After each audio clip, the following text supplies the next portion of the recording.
A cheese using her own knife. Cut. You need help? Help? Help? Yeah. She cut this using her own knife. Yan. Yan. Ito. Hold. Yan. Yan. Ito pinagamit ko sa kanya para safe. Kasi gusto niyang kumuha ng real knife. So, it's more danger. Oh.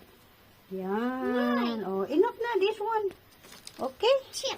You want more?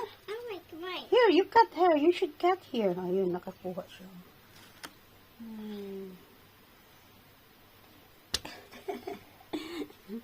Oh, that's enough. Naliguro. Next time, bibigay ko yung medyo malaking yan na knife. Para ano, hindi siya mahirap. May kalakihan ng konti ng ganyan. Kaya, yan, ilagay ko. Ibigay ko sa